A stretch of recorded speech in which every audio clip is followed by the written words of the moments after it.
something and has a cooking show Smart and all hands. this stuff. Right. Okay. That makes sense now. I couldn't remember exactly where. It looks so fresh. Good Lord. He may not be alive. Yeah. I mean, well, after this weekend, he's one of the ones that lives on every pitch.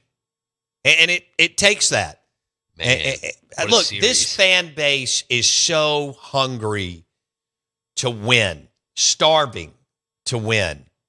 And when you looked at the insanity and Carl Ravitch was there calling the game on Saturday. Okay? Carl Ravitch has been, he's called the MLB games of the week. He's been on Sports Center. He's really, really talented. He's done it all. Carl Ravitch was raving about the atmosphere. You saw the plate of food that they brought him, which I got hungry. Yeah. Those ribs and everything else, it looked like the ultimate charcuterie board. And he and Ben McDonald called the game on Saturday, and the insanity from Friday and the walk-off with Maluski, okay? That's crazy pills. Yeah. Then everybody had to reboot quickly and get wherever they were going in Starkville, which it looked like 400,000 people were at the Starkville Derby. Somehow we finally got into the VIP tent, and, that was amazing, but I just loved seeing everybody having a good time. And then there was a lot of other things going on campus, around town and on campus. And then you go into a game. People were worried about the weather. That was fine. It cleared out, stormed overnight, and then cleared out. And it lined up, but they packed 15,000 to it. Looked like more than that, but 15,200 plus, third largest crowd in the history of the NCAA, which means third largest crowd at Mississippi State because they own all 25. And from there, you're down and you're behind the 8 ball before you can really get in your seat and get your nachos or your Dr. Pepper or Michelob Ultra going all weekend. And yet you fought back, you stayed in the saddle, and you won the games. And now you put yourself, after winning 6 in a row, losing 6 in a row, winning 6 in a row in conference play, you have a shot to party your you-know-what off, at least as a host. Yeah. The national seed that's a tough stretch. It's doable. And look, it's not an easy walk for most of the teams from here on out. All right. But the fact that you play Texas Auburn and Texas A&M is holy smokes. And Ole Miss has a brutal schedule too. So I don't want to take anything away from what they're doing or trying to do. But what Mississippi State did is they captured the whole collegiate athletics, social media, or what people were doing, because nothing else is going on. You don't have to compete against Ohio State or Georgia football or, March Madness or whatever. It's you. And between the wiener dog race and the games where you came back and everything was on the edge of, look, those people that went to 27, well, hell, I don't care if you watched it on TV, whatever. If you watched the games in Duty Noble or on TV, one, you need a hyperbaric chamber today. You need cryotherapy and you need a sauna. Like at you need core wellness in the township. You need all that to get your body back going. Because it was, what in the hell was going on? It was crazy. LSU kept jumping on you. And you couldn't even sit down. You talked to somebody, it's 3-0 LSU. And you're like, what's happening here? Tomas, Duke, Charlie, and then all these other guys, including Jack Bauer and many others, were incredible. And then you had some bats heat up too, including Ace Reese, and of course Jacob Parker launched one to Tuscaloosa on Saturday to give. And I say it all the time. I know y'all make fun of me. You bet. Monday, Tuesday, Wednesday, I'm telling you, you've got to shower in all this. You got to celebrate it. You got to love it. You got to talk about it. You need to talk up your university and your town. You're not good at it. And for whatever reason, I don't understand it. We've done it for 22 years. But I mean, it's okay to celebrate it, talk about it, sell it, and so on. I mean, the town was packed. You threw the hottest festival in the state of Mississippi in the Starkville Derby, and you won 3 games against LSU for the first time since 1985. Your kids played their tails off. Wow. Let's get Brian O'Connor. So there's been this talk. Y'all know if you've listened to the show, I don't buy it. About there's too much pressure to play at Dudy Noble Field. That wasn't what Tanner Allen or Jake Mangum or Adam Frazier thought. And look at what your guys did over the weekend. This is Brian O'Connor talking about playing for Mississippi State at Dudy Noble Field. Last night, Robbie, about the passion of these fans and how it can make a difference of our guys in the dugout. And listen, I know people talk about the pressure to play here, you know, in this ballpark in front of these fans for the players. I don't buy one bit of it. There's nothing there with that. Like, I know some people can make something out of that. That is absolutely the farthest thing from the case. And tonight's another example. Like, what an unbelievable crowd, and the fact that they stayed in it. And when you're down 7-2 and kept cheering our guys on, and I think it made a huge impact in the game. Right? They brought relievers out of the bullpen, and they just didn't seem to have it, and the crowd got louder and louder. And you know, I'll finish with this, Robbie, that I've said it, you all have said it, maybe printed it before. There's no comparison. It's the best fan base and atmosphere in college baseball, hands down. It's not even close. And I'm proud of that. I know the players are proud of that. They come to work every day and bust their tail to try to play the best that they can, right? Because they see every night how passionate these people in this community are, and the community being Mississippi State baseball. All right. That was Brian O'Connor talking about playing at a packed Dudy Noble Field with the most rabid fan base in all of college baseball. And he nailed it. And the players were able to rise to the occasion under pressure, down throughout the weekend, and win all the games. And they were fantastic at the plate and on the mound. Reminded me of Jay Meadows when that guy was wheeling and dealing, slicing and dicing out there in Clinton, Mississippi for not one but 2 different schools. That's right. In high school. That's right. And it took everybody. I mean, it took Dane Burns, Ben Davis, Jack Bauer, just all these guys. And again, Ace got heated up. Did you feel like Garrick Fry was on base all weekend? And of course, Maluski, he's hitting he's not even hitting his weight, but when he hits home runs, and he gave you one when you absolutely had to have it. And now you're sitting here at 13 wins, and the town wants to host so bad, and it will be tens and tens of millions of dollars if you're able to do that. You still have a lot of work to do. It's a brutal schedule at Texas, Auburn at home, at A&M, but there's a path.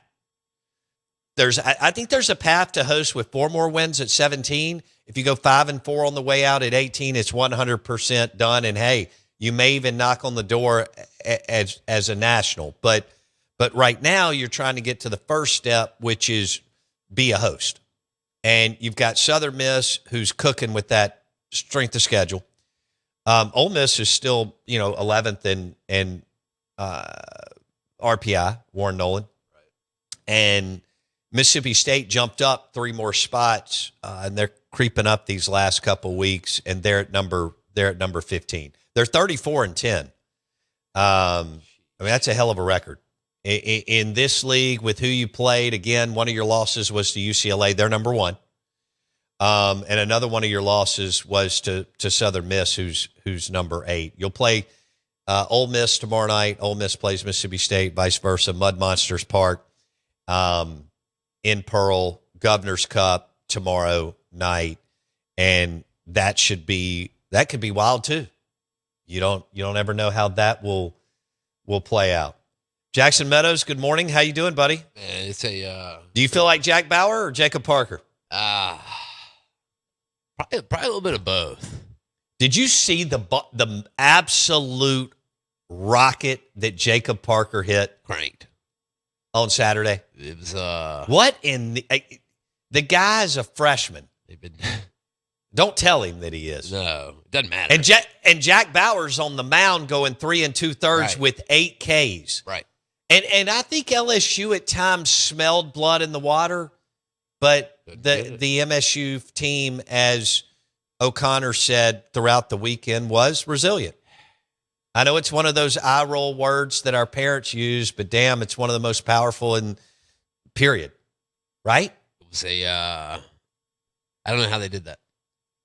I don't know how they found it. I don't know how the fans did it. Situational pitching, situational hitting, guys stepping up. Yeah. When Tomas and the other starters, and Charlie Foster didn't have. I mean, it happens. You got to have other guys step up, and they did with. I mean, just one after another in mid relief, and then closing it out. I think it's going to be I think it'll end up showing to big one of the biggest and most impactful series for Ace Reese this year. He needed it. He was incredible. It was good. In fact, the home run yesterday almost looked like a half a golf swing. This is how strong this young man is. It looked like he's hit some and this one got out. Yeah. But it was almost like he just and then it was gone. Yep. Bounced. Incredible. I think he needed that. I think he needed it more than anyone else in that ball club. Yeah. He's your bell cow. Well, yeah, he's the dude. And let him be it.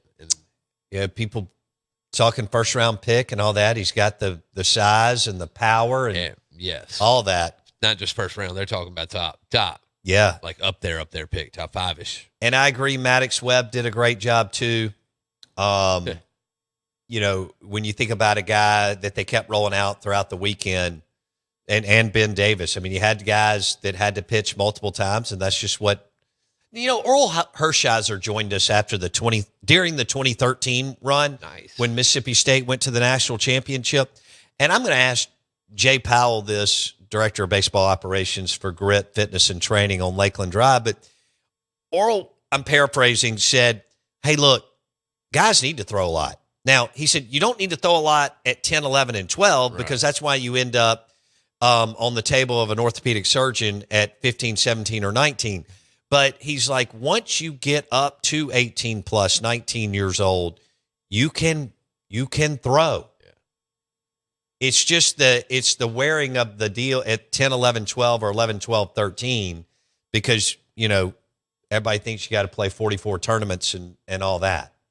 That's probably a little bit too much. 30 tournaments or whatnot. Yeah, you got to throw gas. But I'll never forget Earl Hurt. This is when he was calling games, and he did a good job, by the way. But I thought he made a great point on you can throw a lot once your body matures and you get to that point. But at 11, 12, 13, it doesn't make any sense. And so you're seeing that throughout the league, right? Guys throwing on Friday, throwing again on, you had a guy throw Friday, Saturday, Sunday, but guys throwing 28 pitches, coming back maybe on a Sunday and throwing 33. Good Lord, they're perfectly capable of doing that. Yeah. Now, that's the pitching coach in me. I know nothing about it, so that's why we'll have Jay Powell live in studio at 8:30. Mississippi State baseball on ESPN 105.9 The Zone's been a home run throughout the year. And good, sticky content is a good thing for everybody.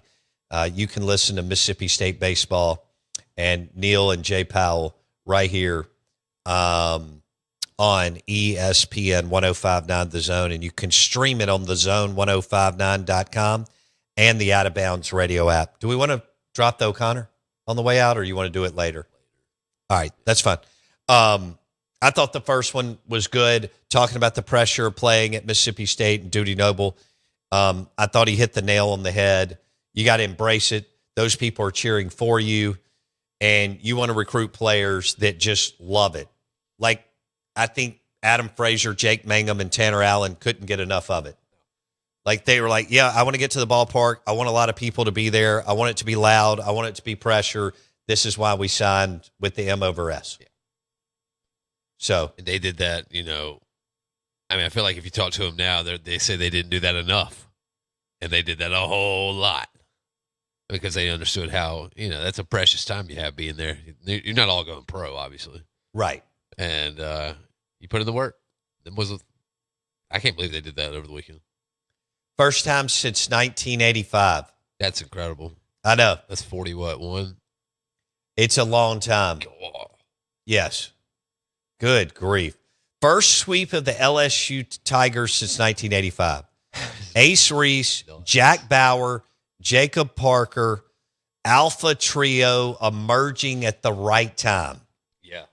And boy, did you need Ace to get cooking. I swear. He's been good. Yeah, but he ain't been. But, and he's still been popping here or there, but you needed a monster weekend, and he gave it to you. From your guy, from your first round pick, you have to have it. Yeah. And now he's hot. Right. Now it's, the head's there. Not that it wasn't there in the beginning, but it's definitely bolstered. You feel a lot better if you're Ace Reese this morning. I want to ask this. Are you buying MSU as a College World Series threat right now? Why wouldn't you? The Dancing Rabbit Golf text line 601-885-3776.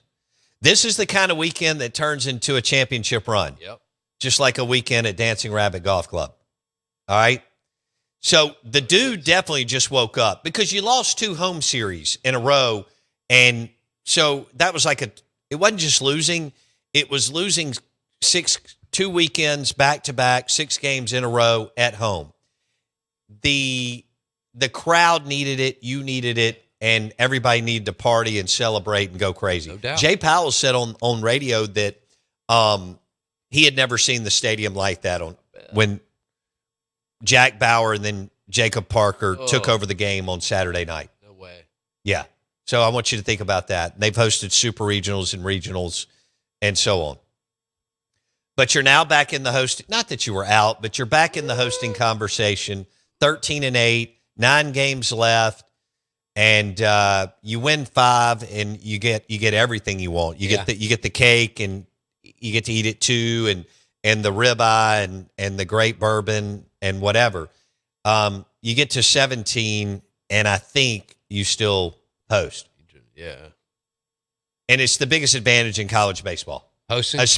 Yes, especially at that park. Oh, yeah. It is the biggest advantage in college baseball. And you're 4 wins away, I think. 5 wins away from the promised land. Yes. But again, at Texas, Auburn at home, at A&M. So Schlossnagel's done a great job this year. Butch has done a great job the whole time he's been at Auburn, da-da-da-da. So Oak mentioned the whole pressure deal, right? Yeah. All right. On the flip side of that, as a visiting team, obviously it creates every bit of pressure in the world, right? Yeah. I mean, they feel that. Just because LSU's not good, it's LSU. Yeah, but they're not good. They're the number 1 college baseball program in the country the last 40 years. So they're still, whenever they walk in a ballpark, they're still LSU. Yes. And they still have players. Yes. Which Ben McDonald talked about throughout the game on Saturday when he and Carl Ravitch called the game. Bad is the wrong word to use for that team. I don't know if it's unfortunate. I don't know what word you want to go with. They are a good ball team. Well, he talked about, Jay Johnson talked about the dugout, the culture in the locker room, and all that stuff that we think may talk about too much, that we eye roll and think is corny, it does matter. Yes. What does Mississippi State have it to march into the postseason and make hay, whatever that is? We'll see. Yeah. But this weekend was a hell of a performance. Yeah, put you on the right foot. Right. We just had a team do it as far as culture, the right locker room in Ole Miss football going to the Final Four. Back. But for Mississippi State baseball, culture shift, discipline, execution, toughness. And let me tell you, Ace Reese, Man. Jacob Parker, Jack Bauer throwing 99 from the left side. I want to hear what Jay Powell has to say about that at 8:30. He'll be live in studio. Good morning. Welcome in to the Out of Bounds Show, brought to you by Farm Bureau Insurance. Bundle your auto and home and save with your local Farm Bureau Insurance agent. Go with the home team, as Jake Mangum likes to tell us. Farm Bureau Insurance guest line, Jay Powell at 8:30.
WRKS Pickens Jackson. All systems go. Live from the Whiskey 61 Lounge inside the Bank Plus studio. This is Al Morning. Live in the studio. It's the Out of Bounds Show with Lowbound. Streaming live worldwide on the Out of Bounds radio app. And on your radio at ESPN 105.9. All set? Let's go. The Zone.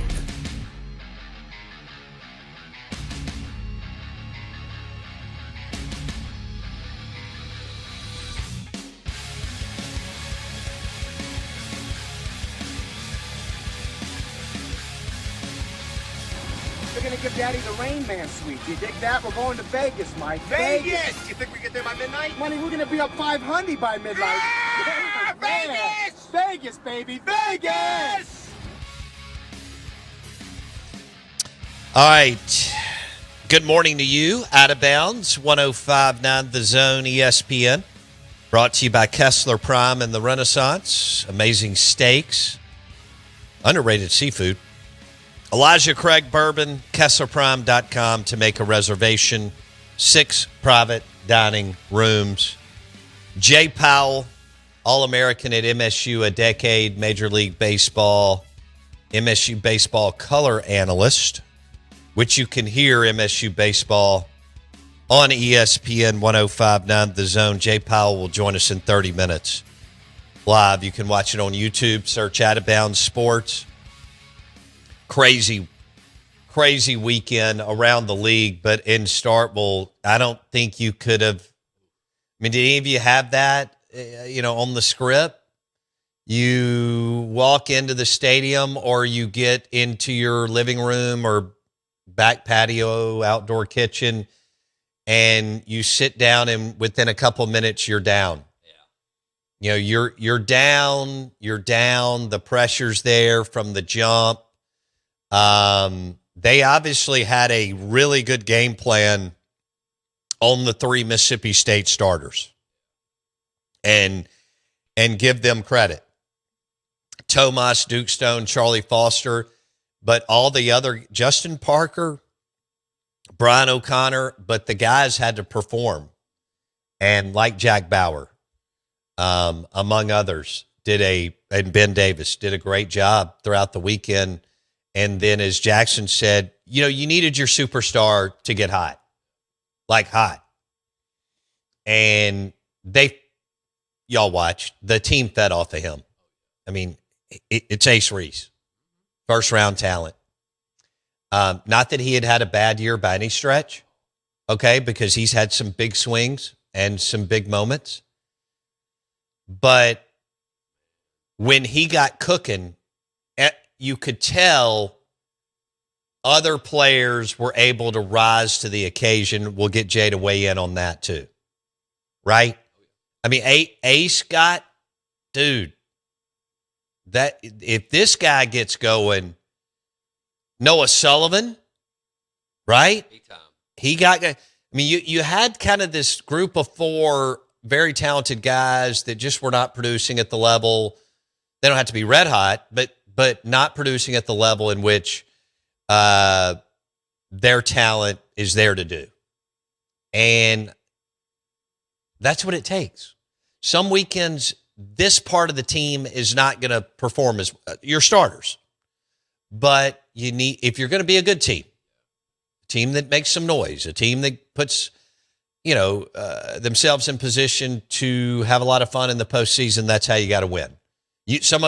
Some may call it ugly, whatever. It doesn't matter. It's wins.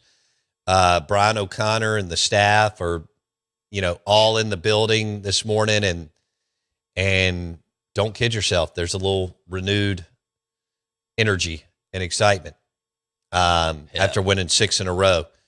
You'll have a tough one tomorrow night against Ole Miss, who would love to beat you. You beat them 3 times in Oxford. It's the Governor's Cup, Mud Monsters Park in Pearl. Beautiful park.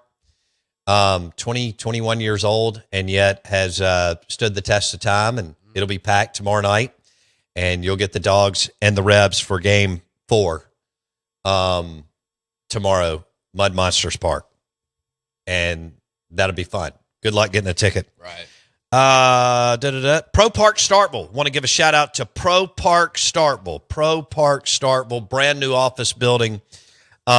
right there on Main Street. Beautifully, newly renovated, 40+ thousand square feet. If you're looking for new space in Starkville, you need more. You need to add a location. You're tied in research-wise or with anything going on with everything in the Golden Triangle, from Steel Dynamics to PACCAR to Airbus to Aluminum Dynamics and many, many other things.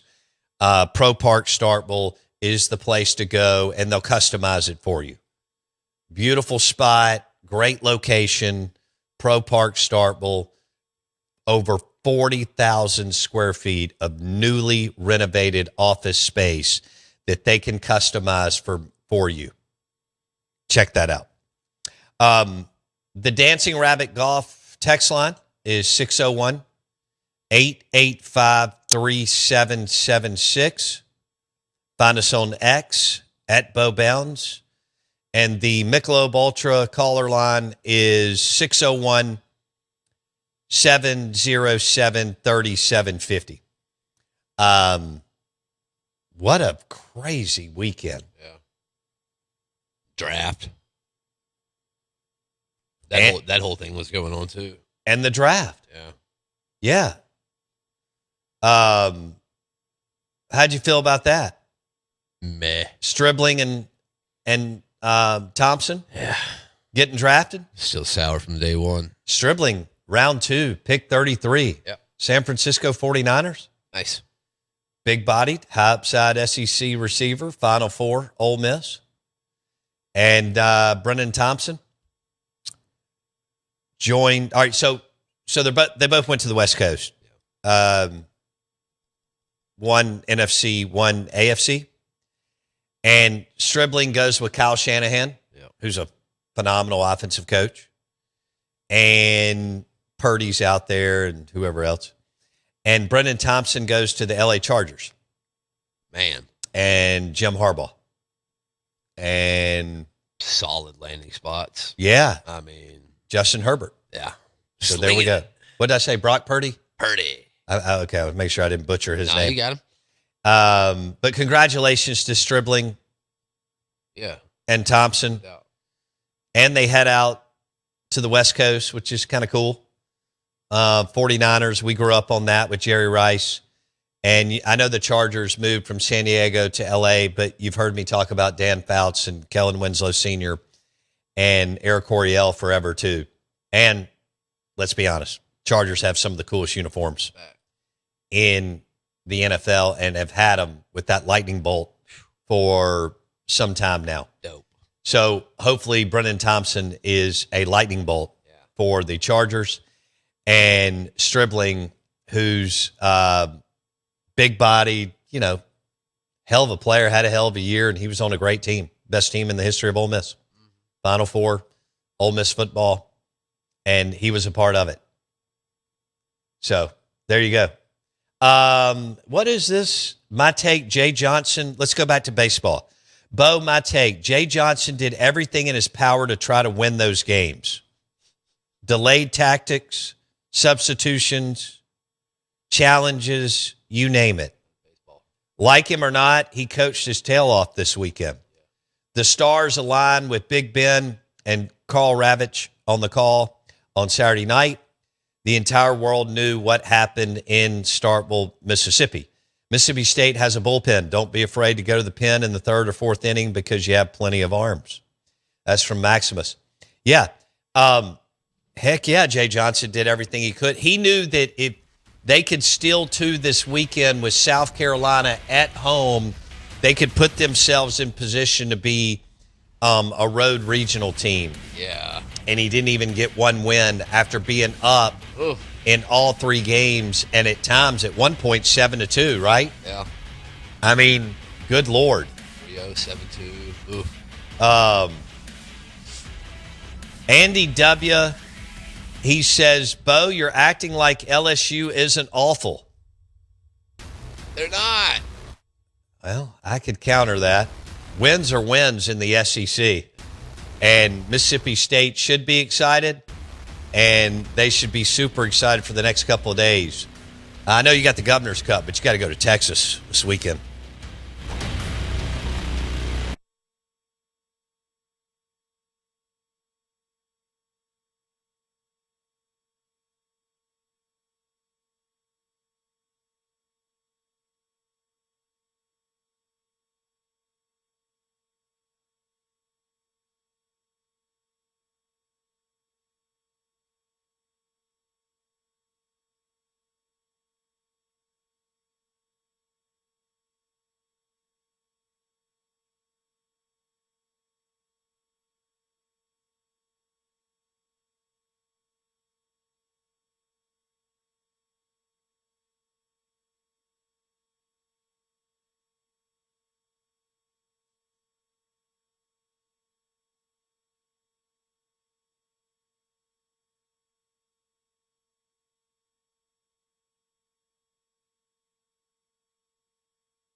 Hey, lunch today brought to you by Taste Italian Kitchen in the Renaissance. TasteItalianKitchen.com to make a reservation. Ridgeland, Starkville. Fabulous food and atmosphere. And they are catering. You know, the first several months they couldn't do it. They were too packed. And so now they'll cater, to-go orders and all that. TasteItalianKitchen.com. Oh, we ordered it. Well, I didn't, but Wendy and Ella Hall did on Friday night. So by the time I got back to the house, it was there. That was awesome. I walked in and there was Taste Italian food on the island. So that worked out well for me. Yeah. Because when you win, the wine's even better, right? Every time. So we're ESPN 105.9 The Zone. We're live in the Bank Plus studio. Taste Italian Kitchen in Ridgeland, lunch and dinner. Taste Italian Kitchen in Starkville, lunch and dinner. I did not make it there in Starkville this weekend, but again, it was at my house when I got home Friday. There was a lot of high-fiving Friday night when Maluski hit that ball out. I was with my buddy from Murfreesboro, and we were, it was pandemonium. No, you should be excited. Doesn't matter how many wins LSU has. I've got a couple of Ole Miss fans on the text line that are telling me that basically you shouldn't be excited. LSU's terrible. Okay, that's fine. Look, last year in football, you should have been excited. Right. And you were. Right. You beat Arkansas, who wasn't any good, Kentucky, who wasn't any good, Mississippi State, who wasn't any good, Florida, who wasn't any good, pulled Tulane in the college football playoff, who recruits in the 80s. I mean, and yet you should have celebrated your tail off, and you did. So, hell yeah, celebrate today, Mississippi State fans. Yeah. And all of you that were going crazy, I'm proud of you. It's a fan base, especially that over 50, 55 group, 60, 65. You've got this new group that's willing to raise hell in Duty Noble and really have some fun and get other people going, because it's a group that will sit down and stay on their, butt cheeks too long. And that place was rocking. It was, and again, you're hungry to win. I know it's a sport you've won in, but you're hungry to win because of other factors. And so I think it's great. You got a grown up as a head coach. And Ace Reese, your star, had just a hell of a weekend, and other people fed off that. Yep. And that was a good thing. And he looked at LSU too. Yeah. That was a war getting him out of the University of Houston when he proved that he was better than being there. Yeah. So when you were battling a bunch of powers to get him on campus, by the way, shout out to Lamonis and Gotro. Right. And to O'Connor for retaining him, but we got to think about, the guys that Lamonis and Gotro left, that were on the team, no doubt, that are damn good baseball players, right? Oh yeah, including Jacob Parker. I mean, the bulk of that heavy lifting was, he's tied into Ole Miss. No doubt.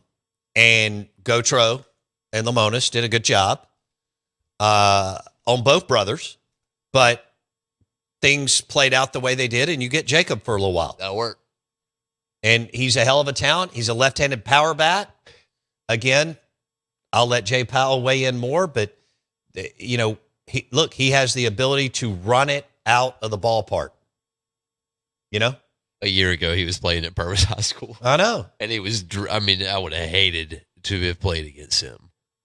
What's Purvis? How big is that? Are they, if they grow, I know they've well, grown that's baseball country. The Pine Belt, Summerall, Hattiesburg, Oak Grove, Petal, Purvis, all those communities for the last 35 years have lived and breathed baseball. No question. Whether those guys go to Southern Miss, Mississippi State, Ole Miss, and sometimes out of state.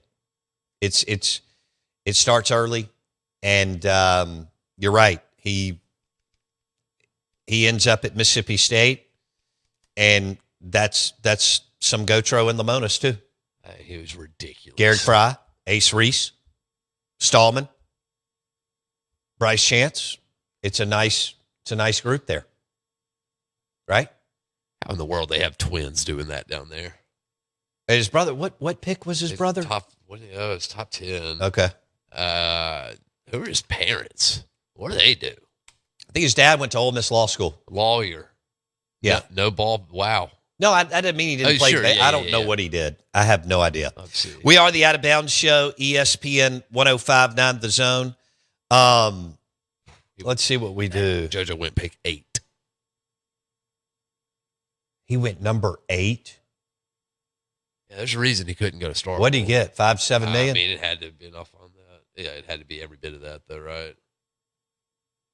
And yeah, he's actually moving and shaking. Will H says, I don't think I ever remember a time LSU didn't take a single game between Ole Miss and Mississippi State. Probably don't. Probably hasn't. I'm not sure that that's ever happened. 0-6 for the LSU Tigers. I don't. This guy says, per Matt Moscona, who's ESPN Baton Rouge, first time since SEC formed in 1932 that an LSU squad has dropped 9 conference games in a row. Damn. Okay. How about that? They've dropped 9 in a row. Lord. Is that right? Okay. Wow. Do we have a call? Okay. Well, you only got a minute or so. And then I got Jay Powell. Rusty Hampton, former sports editor, sports writer. We haven't heard from him in a while. Joining us on the Out of Bounds Show. Rusty, good morning. How you been? Hey, Bo. I'm driving, and I heard you talking about Joseph Parker. His father was paralyzed playing high school football. He, when I was with the Clarion Ledger, we had, I think we had 3 high school players paralyzed in a 3-week span. Good God. And I did one of the stories, and I happened to do the story on his father. It's very inspirational. He's gone on, as you said, to get his law degree. He's a judge in Lamar County. He's a judge down there. He's raised 2 sons. It's a very inspirational story, what he's done. He'd be a great guest on your show. Oh, I got to get him on. Thank you so much for. What did you do that in the 90s? Did you cover that Yes, yeah, it was in the 90s. You might do a Google search for the New York Times and Jop Parker. His father goes by Jop, J-O-P. And you'll get a story the New York Times did last year on him. It'll give you an update on, what he's done, what he's been able to overcome. And it's pretty inspirational. Man, thank you for that. I appreciate it. I hope you're doing well, Rusty. Yeah, and it's been fun watching his sons. When I did that story in the 90s, and then I lost track of where he was, what he was doing. And so I kind of caught up with him, but then I lost track again. And then when I saw there was these 2 boys with the name of Parker from that area, I'm like, oh man, that's got to be his sons. And so I looked it up, and sure enough, it was. Pretty amazing. God, that is amazing. Yeah. Yep. So check it out. I think he'd be a great guest to talk about, what he overcame. He was a cornerback, a little feisty defensive back, and made a tackle in a game and didn't get up. God. You've seen it. It happens. Oh, no doubt. Rusty, I'm sorry. I gotta take a break. Thank you for that. Sure. Jay Powell in studio next.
Good morning.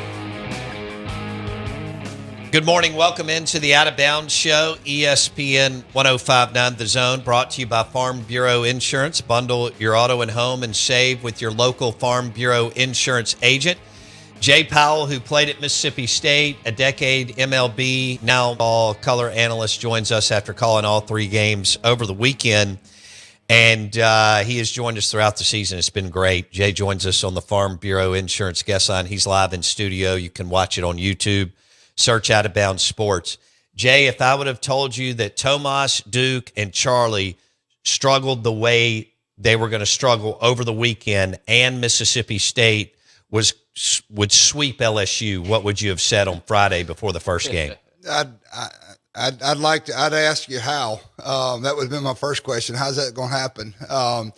But they did. I mean, really, all 3 of them struggled, and Tomas, and Duke has really been really good, but Tomas has been outstanding. I mean, he's been one of the best pitchers in the country. We look, we had a play, and I think it was Curiel hit the ball at the middle that was a potential double play ball that would have got him out of one of those innings, and we didn't make the play. But I mean, he didn't have the same stuff. Velocity was okay. Slider wasn't quite as sharp. And he just struggled. And I'll tell you, the ball was flying out, especially right field. And Duke was honestly kind of the same way. Get a couple missed a spot, and Aaron Beatty got him to right field.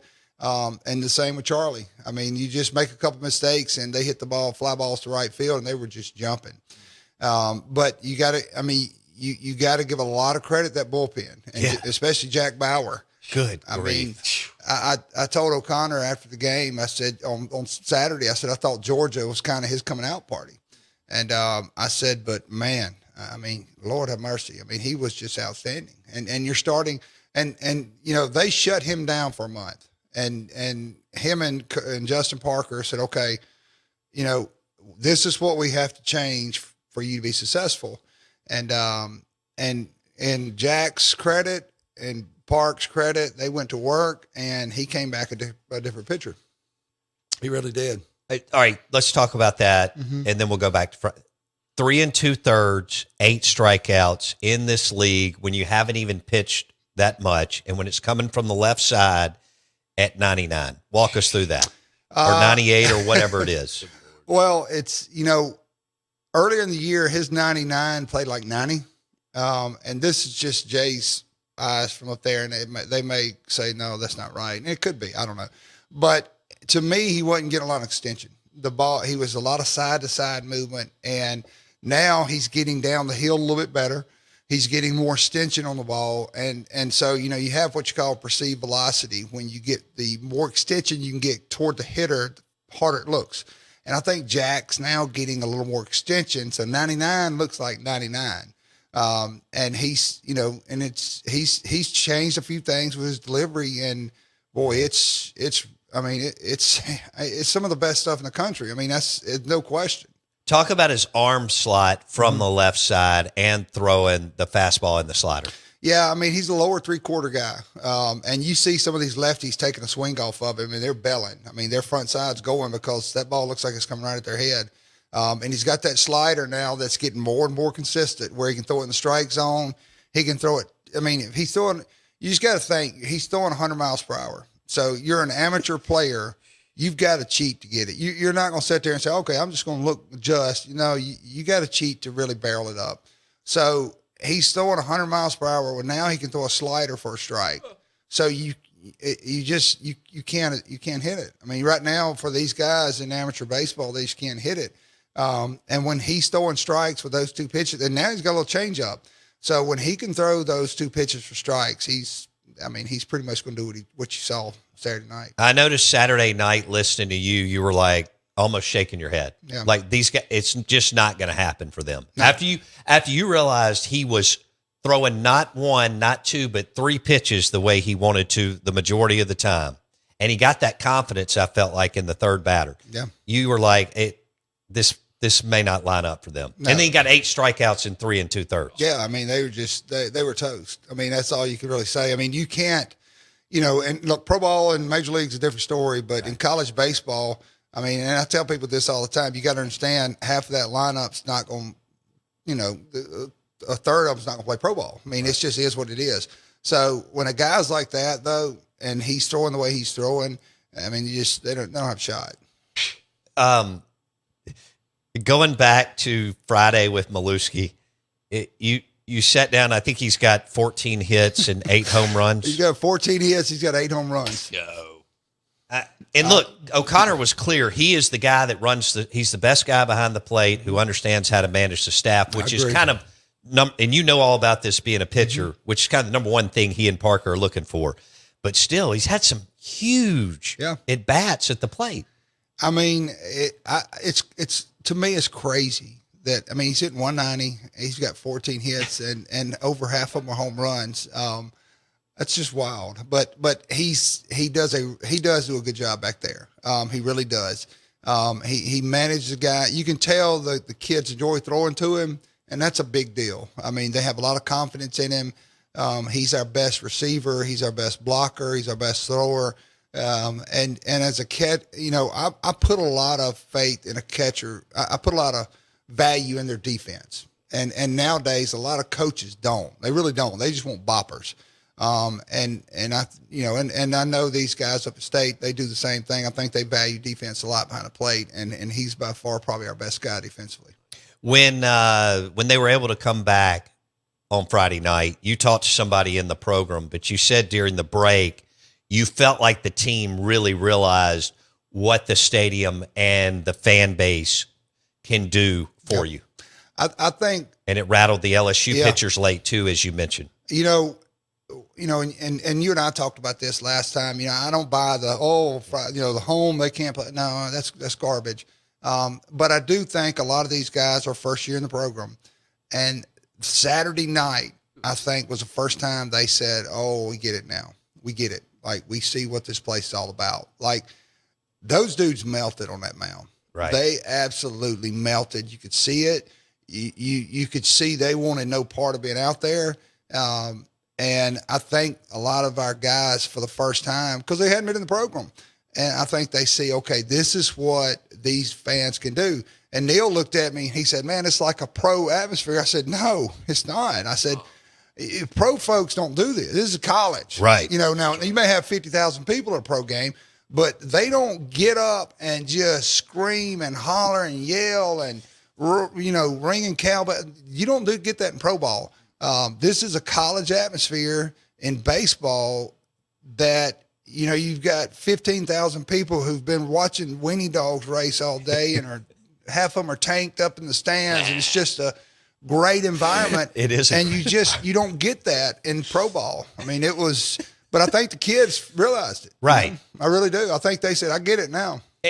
You don't ever know what's going to go weekend to weekend, right, Yep. Jay? But No, never. Okay. Y'all couldn't, I mean, you get there before the game and everything else. People couldn't even get to their seats and get a Dr. Pepper and nachos before you're down 3-0 all weekend. I know.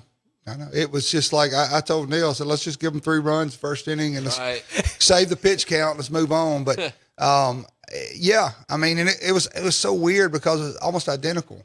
You know, it was almost every first inning was almost the same. And Jay, I'll give Jay Johnson, I don't know who his hitting coach is. I will give them credit of their approach towards our starters. Jay, on Tomas, Duke, and Charlie. I'll say this, and I don't think he'd mind me saying, Justin Parker told me that was probably the best approach that any team had toward our starting pitching. Okay. And you know, I don't think he would mind me saying that. It was, you know, and for all that Jay Johnson is sometimes, and, you know, he's a good coach, and he knows how to coach offense. And I'll give him credit in the sense that he knows, look, he said it basically, and I get it as a coach, I'm tired of watching this crowd, basically what he said. And, you know, we're going to change some things. And they did. They changed it. They shortened up with 2 strikes. They battled. They tried to bunt some. They put a lot of pressure on us defensively. They put a lot of pressure on us pitching. And that's what you do as a coach. You make some adjustments. And they had a good approach. They had a good approach all weekend. Jay Powell on ESPN 105.9 The Zone, brought to you by Taste Italian Kitchen in Ridgeland and Starkville. Okay, so you talked about it during the break. Ace Reese gets hot, and when your star gets rolling, it gets to where the energy and it gets contagious in the dugout. Did you feel like that happened? 100%. You know, and it's if you watch the best player on your team go up there and struggle as a teammate, as a hitter, you're like, well, hey, you know, if Ace can't hit it, Right. And I think sometimes that it goes both ways. But now you're seeing him get hot, you're seeing him take good swings, and I think that just helps everybody in that lineup. It really does. Noah had a good weekend. Yeah, let's talk about that. Yeah. You talked about it the last 2 weeks. Mm-hmm. Talk about Noah seeing the ball and getting the barrel on the ball and what that could mean for Ace and everybody else in the lineup. Yeah, I think, and I'm just watching him hit. I think he guesses a lot, and a lot of hitters do. A lot of great hitters guess, and you know, I think he's a smart dude. He's a smart hitter. He's been around for a while, and I think he realizes what certain pitchers want to do to him in certain counts. And I think he said so, because there'll be times where you'll see him take a 2-1 fastball right in the middle. Yeah. And I'm like, what does he look at? But I think he just knows how certain people pitch him now. And I think he's, you know, everybody talks about him being a professional hitter. That's a great way to describe him. And he got a big hit yesterday. He just, you know, you can tell he's just kind of having to grind out some of these at bats. Right. You know, he was slowed a little bit earlier in the year.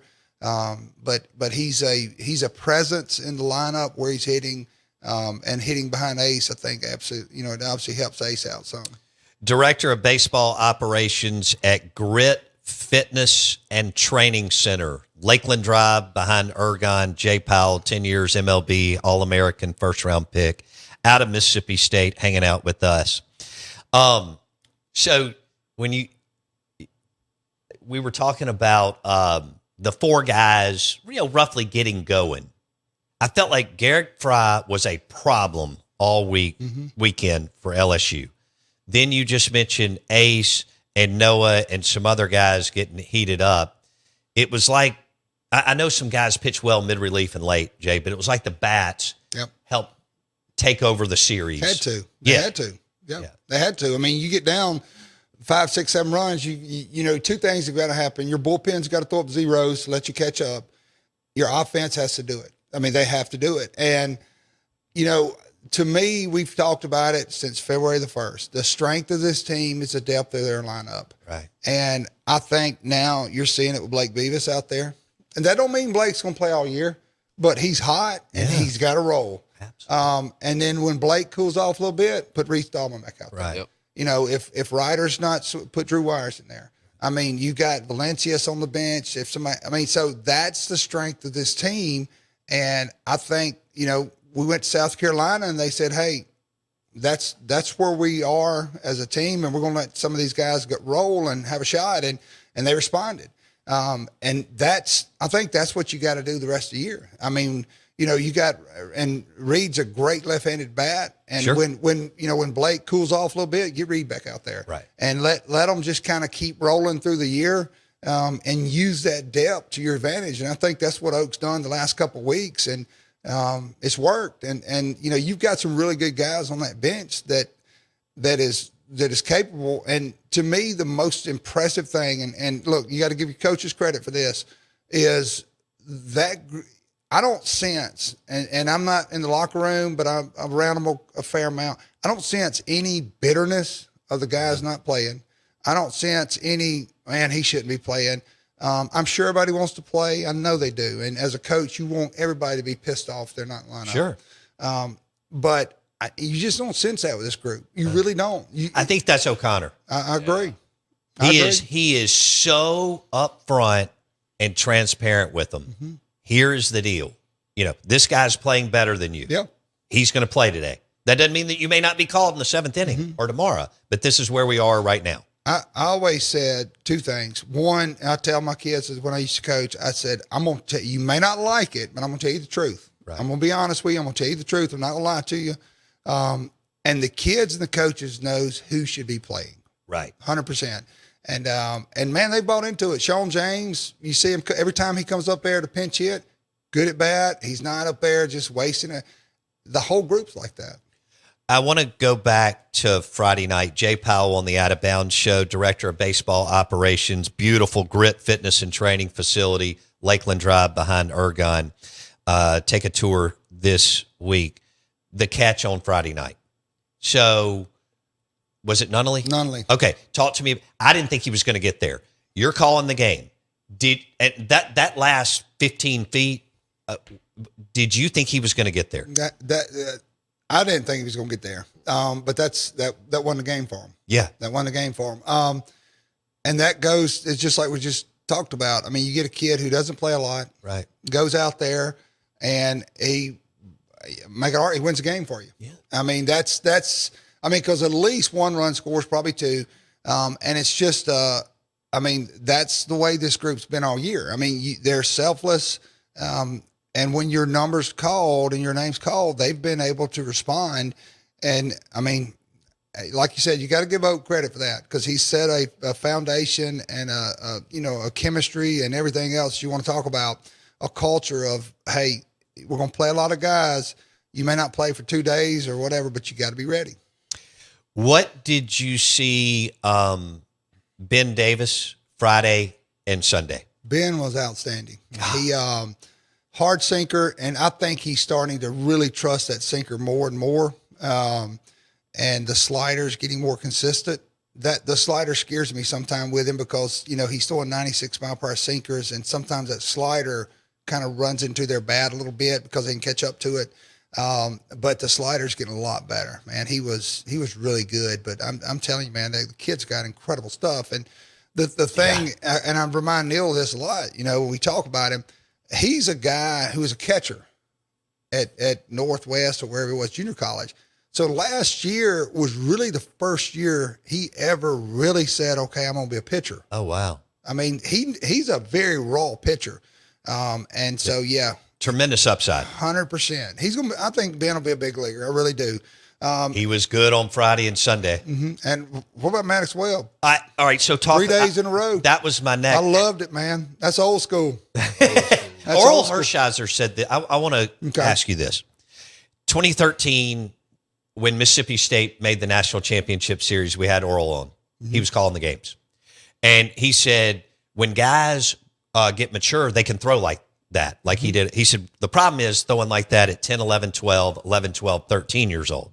But he said, once a dude hits 18, especially 19, I'm paraphrasing, you can throw, you can get warmed up, and so on. Your thoughts on that and Maddox? He's exactly right, because you learn your body. You know what you can do. You know what you can't do. And I told Oak in the post-game interview, I said, man, my chest kind of poked out a little bit when I saw him coming in for the third game. Because, 2 days, no problem. 3 days, 4 days, and I've been hot 4 days in a row. It ain't fun. But when you go 3 days in a row, that third day, man, you're on guts, adrenaline, and, you're just getting after it. And you're competing your butt off. You don't have your best stuff. And I tell you what happens, though, and I know this from being in that position in pro ball. When those guys see that bullpen gate open and you're coming out there and it's day 3, those dudes behind you say, let's go. Right. I mean, if this dude's, we know he's on fumes. Right. And if he's willing to go out there on game 3. And he pitched really well. Yeah. We got you. And I'm telling you, stuff like that galvanizes the team. It's like, forget the drought, forget everything else. I'm going out there for game 3, my third in a row in 3 days, in about 46 hours or whatever, and we physically play ball. And that, I'm telling you, and he's consistent. And I think what they did with him and Ben this weekend is perfect. Yes. Because you put Ben in there, and Parker and I talked about this one time. I said, I think sometimes with Ben Davis, he comes in the 7th, and he says, okay, I got to go 7, 8, 9. And as a reliever, you can't approach it like that. You got to go, to the wall, and as hard as you can, as long as you can, and, hey, we got somebody else behind you. Right. And I think, now Ben realizes that, hey, I got Maddox, I got these guys behind me. I don't have to finish this thing. If I finish it, great. Sure. I don't have to, though. And I think, and Maddox, I think the way he's a little bit more mature as a pitcher, and I think he understands that. Jay Powell on ESPN 105.9 The Zone and the Farm Bureau Insurance Guest Line. Back to Jay Johnson. Mm-hmm. What are your thoughts on as many pitching changes that he made? Do you just chalk that up as where the game is now?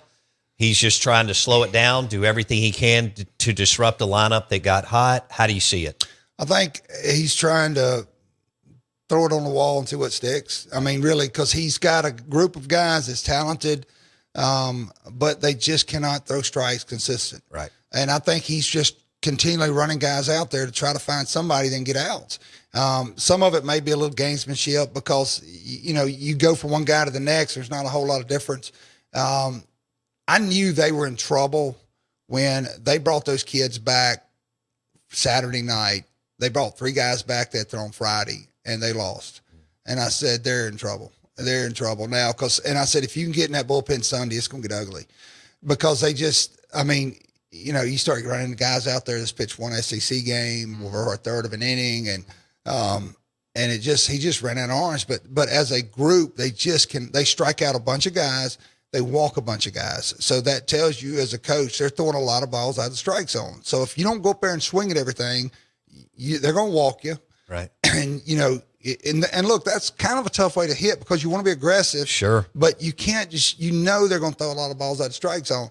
Sunday, we struck out 4 times. And I think that was the key to winning that game. We didn't go out of the zone. We didn't chase a bunch of pitches. They made them get in the strike zone. And, they consistently couldn't do it enough to, and when we got guys on base, we swung it pretty good on Sunday. Yeah. We've only got 2 minutes, but real quick, left on left, right on right. Do you totally buy into that? Or are you one that if somebody's hot on the mound, he keeps throwing? Situation dictates a lot of that. Obviously, left on left's big. To me, it is, and to me, it's more so than right on right. But I do buy into it. I think a lot of times now, though, these guys, they have so much numbers, and I was a pitcher that was almost equally as good left on left or on versus lefty and righties. So the managers loved me because they didn't have to make those changes constantly. Right. But I think certain situations, you don't want certain guys to beat you, a left-handed hitter to beat a right-handed pitcher. And if you've got a Dane Burns or if you've got Jack Bauer in the pen, you need to use him. Fair enough. Jay Powell, Grit Fitness and Training, Director of Baseball Operations, Mississippi State Baseball Color Analyst. Are you going to Texas or Texas A&M? I'm going to Texas. You're going to Texas? I'm going to Texas. So you're going this weekend? I'm going this weekend, tomorrow night, and then I'm going tomorrow night and then to Texas, and then Auburn, and then Coach Polk's going to finish it up for us at A&M. Perfect. All right, we'll connect again next week. Yes, sir. Sounds good. Jay Powell on the Out of Bounds show. If you missed any of it, it'll be on Spotify or Apple Podcasts and also YouTube. Search Out of Bounds Sports. We're live in the Bank Plus studio. That hit was brought to you by Two Brothers Smoked Meats in the historic Cotton District and the sister restaurant, Older Brother Bistro in Stark Vegas. We'll be back for hour number 3 in a minute.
WRKS Pickens Jackson. All systems go. Live from the Whiskey 61 Lounge inside the Bank Plus studio. This is Out of Order. Live in the studio. It's the Out of Bounds Show with Low Bounds. Streaming live worldwide on the Out of Bounds radio app. And on your radio at ESPN 105.9. All set? Let's go. The Zone.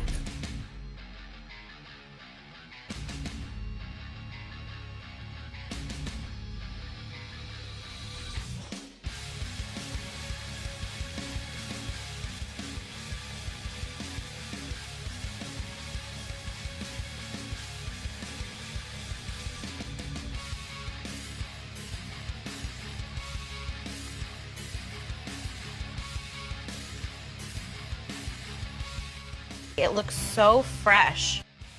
Out of Bounds. I'm your host, Bo Bounds. Thanks to Jay Powell, Director of Baseball Operations, Grit, Fitness, and Training. Lakeland Drive. Grit, grit, grit. Beautiful facility, indoor turf. Outdoor turf. Indoor pitching mounds, batting cages, softball, baseball, but they totally renovated the place. They teach all the exercise classes, or if you just want to go work out, they've got monthly gym memberships, plus all the baseball, softball, soccer, everything else. Connor Griffin, Jake Mangum, JT Ginn, among others, work out at Grit, Fitness and Training, Lakeland Drive. Tour it today. It looks great. They did a great job renovating the spot, and they bring in Jay Powell as Director of Baseball Operations at Grit Fitness and Training Facility on Lakeland Drive behind Ergon and Mirror Lake. Moose Dog on the Dancing Rabbit Golf text line. Jay Powell could stroke a baseball in high school. That does not surprise me. It looks like he could still play. Yeah.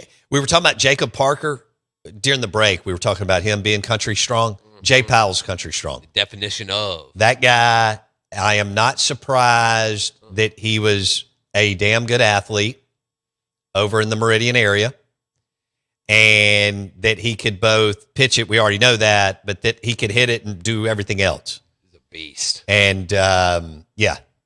And he called Jacob Parker Thor. Yeah. I love that. That's good. I mean, the guy just, he's a true freshman. He looks like he's been out of college 3 years. Right? Looks like he's on body wise to me, looks like, oh, I'm in AAA baseball about to make it. Yeah. And he was at Purvis last year playing high school baseball. Crazy. And look, it's hard to make that jump. There have been some super studs from the metro area that eventually got it, but not as a true freshman in Starkville and Oxford. Right. And then the Pine Belt, DeSoto County pumps unbelievable players. And that is a tough, brutal transition to go from super stud in high school to all of a sudden you're batting against guys who are juniors in the SEC and they've been there. And, they got several years of SEC experience against you. Jacob Parker hit one to Huntsville.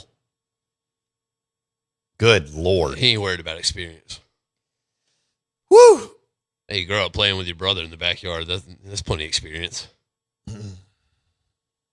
Brother, number 8 pick overall. Can we drop? We still got the short O'Connor. Yeah. Let's do that again. Y'all are talking about how you think the coaching staff and a group of the players who may not have played as much at Dudy Noble really got it this weekend. After back-to-back home loss series getting swept, this weekend was even more crazy, and they were able to rise to the occasion. This is O'Connor talking about playing at Mississippi State and Dudy Noble. Last night, Robbie, about the passion of these fans and how it can make a difference of our guys in the dugout. And listen, I know people talk about the pressure to play here, in this ballpark in front of these fans for the players. I don't buy one bit of it. There's nothing there with that. I know some people can make something out of that. That is absolutely the farthest thing from the case. And tonight's another example. Like, what an unbelievable crowd, and the fact that they stayed in it. And when you're down 7-2 and kept cheering our guys on, and I think it made a huge impact in the game. Right, they brought relievers out of the bullpen, and they just didn't seem to have it, and the crowd got louder and louder. And I'll finish with this, Robbie, that I've said it, you all have said it, maybe printed it before. There's no comparison. It's the best fan base and atmosphere in college baseball, hands down. It's not even close. And I'm proud of that. I know the players are proud of that. They come to work every day and bust their tail to try to play the best that they can, right? Because they see every night how passionate these people in this community are, and the community being Mississippi State baseball. That was Brian O'Connor post-game talking about the pressure to play at Dudy Noble, and he doesn't buy it, and his theory is you embrace it. Yeah. And he's 100%. 1,000% spot on. So, Mississippi State, 13 wins. You win 6 in a row, then you lose 6 in a row conference games, then you win 6 in a row. I'd love to know how many times that's happened. No, I'm talking about in the history of the league. Of anything. That's a lie. Or if you want to go modern era, I don't know when you want to start that, 1990, 2000, 1980, whatever you want to do. I'd love to know how many times a team has won 6 conference games in a row, lost 6 in a row, won 6 in a row. And yeah, LSU's scuffling. They're struggling. They got players. And they had every look. Jay Powell mentioned, and we dropped Jay Johnson's audio last week about the way that their approach at the plate, and they were going to change it, and they did. Yeah. And it worked to a certain extent. It just didn't work. I mean, it worked to get up early and so on, and late at times. But God bless. I mean, are State fans just like, how do you feel today, emotionally, physically? And those of you who ran who made the run of the outfield all 3 games, I didn't make it into. Did I go in the outfield? I didn't. No, I didn't. I stayed in the grandstands, which is rare. But on a weekend like that, it was just a lot of moving and shaking. Yeah. I can't imagine. Wow. You want to win, and you deserve to win. But you got to put yourself in position to winning. And you had some alums who have stepped up, and some alums were the driving force behind O'Connor. And, you went and plucked a national championship coach, which just doesn't happen in college baseball. It is rare. And again, I can't explain it. That's something I should ask Jay. But guys get to their spot in college baseball majority of the time. Slash Nagel's an outlier. Right. And they stay. Yeah. They do. Yeah. And, I mean, Mike, we've got one longest tenured coach in the SEC. Yeah. Mike Bianco, Ole Miss. Who knew that he'd be going into 25, 26 years at Ole Miss in Oxford, Mississippi. The Out of Bounds Show is brought to you by Grit Fitness and Training. Monthly memberships, totally new and renovated. It's in Flowood, behind Ergon, Mirror Lake. Now, they also, one side of the whole complex is indoor turf, batting cages, pitching mounds, and then they've got outdoor turf, too. Jay Powell's the director of baseball ops. Grit Fitness and Training, Lakeland Drive. Tour it today. You will love it. It's a beautiful, beautiful facility. We're live in the Bank Plus studio.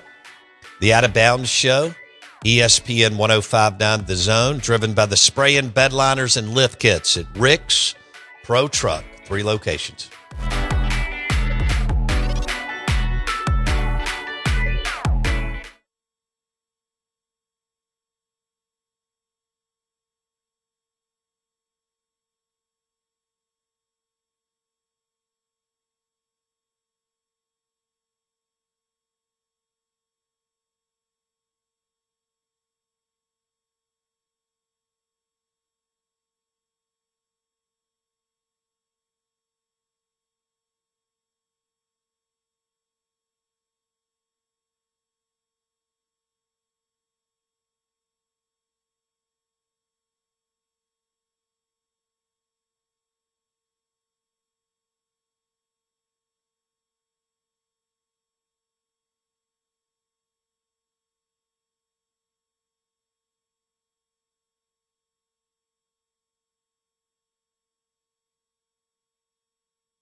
so fresh.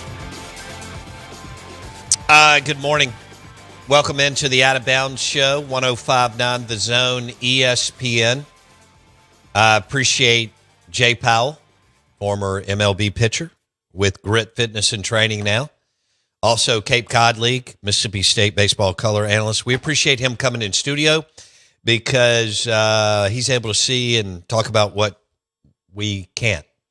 And like the Jack Bauer stuff. If you miss that, you're going to want to go back. We're going to cut that out.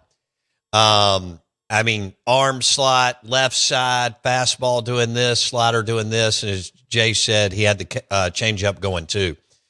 He was unbelievable. I don't know who the MVP is. Not only with the catch, I thought Jay framed that up well. I didn't think he was going to get there. I don't know about you, but I didn't think he was going to get there. And if he doesn't, it's over. Or you think, and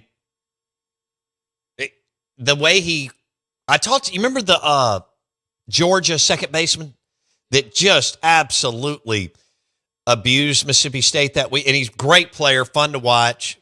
I saw some Barry Larkin. I know Barry played short. This young man evidently will play in the corners on the outfield or possibly first or third. But not only closing in on that ball, guys on second and third, if he doesn't get there, it's a disaster. And then Jack Bauer, 3 2/3 with 8 Ks. Are you kidding me? And his demeanor, I think Jay hit it right. I mean, he was just walking off the mound, locked in all the things that you needed. Let me switch gears, talk a little football. You've asked about it. We will start talking even more football. I see it on the numbers that you want to talk more football too. And let me switch gears to SEC football. I did not watch the draft on Friday or Saturday. I was in Starkville doing kid stuff as they kind of wrap it up at Mississippi State, which is crazy. But we had a great time. I got to see a lot of people. Alden did an amazing job with the Derby, and we went to the SAE house for parents' party, and the crawfish and the live music was just a blast. And got to see some parents again that haven't been able to see in the last couple months. So all that was amazing. Football, I'm going to go back to what I've been talking about as far as the league is still totally splintered and fractured. It's a good time to be good. Give Ole Miss credit. What they did the last 3 years, absolutely and totally unbelievable, while several of the powers lost their way. My two teams for 2026 are Georgia and LSU. And then you got to start talking Ole Miss. And Bama, although Ole Miss has a veteran QB, and Bama is going to be rolling with, even though talented, rolling with one of the two that they haven't played. All right. I actually think Lane's going to win on defense, but Lane won on defense. I hate to tell everybody, Lane won on defense last year with Pete. And Lane. I mean, it was both of them. I know people are trying to play them against each other. Look, without Lane Kiffin, Pete Golding's not making $6.5 million a year as the head coach. So while Pete's not going to crack a beer open with Lane, and I know Lane stopped drinking, but just go with me. They're not going to hang out at one or the other's home and throw a bunch of steaks on the grill and open some Michelob Ultras and BS all night. They don't have to. But the bottom line is we can both of these can be right. Lane needed a really good defensive coordinator. Pete Golding needed out of Tuscaloosa. It was a great partnership. I'm sure they both learned from each other. And then when Lane took the LSU job, it gave Pete the opportunity a lifetime because he was not getting hired by an SEC school, maybe a G5 school, G6, whatever you want to say, to then maybe get there one day, but it wasn't going to happen that way. That's the way I look at that. So I've got Ole Miss, right? But now, look, Pete's walking into a great situation. Yeah. Pete also did a good job recruiting on the defensive side of the football. They were able to keep the two studs on offense. We'll see what they do at the two tackle positions, but they got players. It is a tougher schedule, but it is manageable. And so, but I go Georgia and LSU. I think LSU's going to win on defense. That doesn't mean that Lane's not going to have his moments, and we'll see what happens with the Sam Levitt surgery and the two other guys that Lane brought in. And we'll see who emerges as the starting quarterback at Alabama. Gunnar Stockton's going to be the starter at Georgia, and Trinidad Chambliss is going to be the starter at Ole Miss. You know that. Yes. All right. Some of you want me to talk Texas. I don't see it. Do they have players? Hell yes. Do they have all the resources in the world? No question. Did Steve Sarkisian fire a top 3 defensive coordinator to hire a top 30 defensive coordinator, which is still not bad, but if you're number 1, 2, or 3 and you're number 35, we know there's a sizable gap here. So Steve Sarkisian at Texas decided to fire Pete Kwiatkowski, who has carried them the last 2 years through the Quinn Ewers and Arch Manning getting up and running thing, and Quinn being hurt and in and out, and hired Will Muschamp. And while Boom is a good coordinator, he's far from Kwiatkowski, Venables, Kirby Smart. Does that make sense? Yeah. Maybe they need. I think A&M's. A&M's. I'm sorry. Go ahead. They just need a little rah-rah in there, man. They need somebody to jack them all up. Man, well, if anybody can, quote unquote, I'll quote you, jack them all up. Yeah, it's Boom. Boom from Muschamp. Absolutely. But and look, I don't blame Will for taking the job. Oh. They're offering him he's $2.5-3 million to be the DC at Texas. Great. Yeah. How long? And hey, Will's one of those guys that thinks because he's always had this innate belief in himself. Yeah. Like a lot Ed Ogeron. Oh yeah. Y'all get it. You have to. Whatever Yeah. you do.